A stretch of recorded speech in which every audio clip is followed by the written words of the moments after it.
we need to talk about sleep.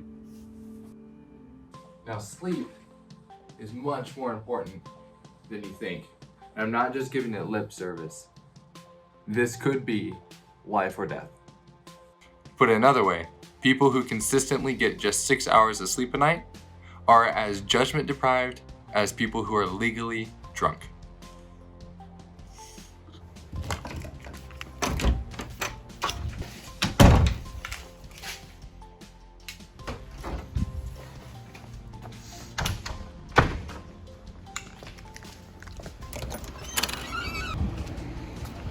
And to try to convince you even further of the importance of sleep, let me give you a little study that was done.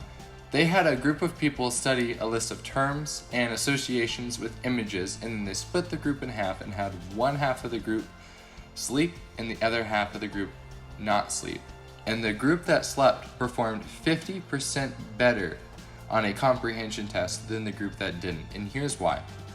During NREM sleep or non-REM sleep, there's this beautiful dance going on between your hippocampus, which is your short-term memory, and your cortex, which is your long-term memory, as your brain shuffles short-term memory to long-term memory, consolidating what you learned during that day. And if you thought this was a voiceover, good job. Yes, I did just do that entire walk and then do a voiceover for it to make it seem like I was walking towards the camera and talking. I think I have a problem.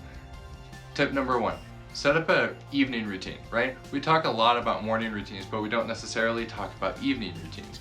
Evening routines are what set the following day up for success, right? So here are some things you could do. Have a no screen rule an hour before bed, or even 30 minutes before bed. Make a cup of tea an hour before bed to start winding down. Have a book that you want to read by your bedside that you can read for 15 minutes before you go to bed. Go on an evening walk to kind of calm down and relax before you go to bed. All these different things are things you can use to protect getting to bed at the right time. Don't check email the last hour of work, and that might spill over to other hours. Don't check your text, don't check social media, things that can rabbit hole for several hours. Try to keep those away from your bedtime by at least 30 minutes, if not an hour. Tip number 2. Try to avoid caffeine for at least 10 hours before bed, because caffeine has this thing called a half-lifetime. Lifetime. Oh my gosh. Ugh. Tip number 2, try to avoid caffeine at least 10 hours before you go to bed. Now, caffeine doesn't necessarily give you energy, it blocks your brain's signal that you're tired, right? Adenosine is what convinces you that you need to sleep. Caffeine blocks your adenosine receptors, and it takes at least 10 hours for a good amount of caffeine to be cleared from your system. So try to avoid caffeine 10 hours before you go to bed.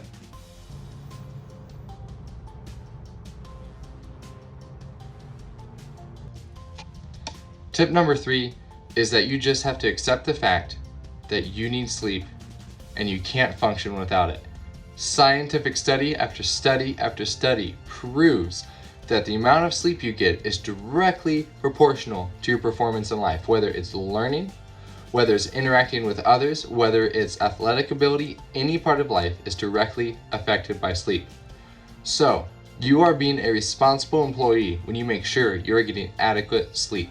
You are being a responsible student when you ensure that you get adequate sleep.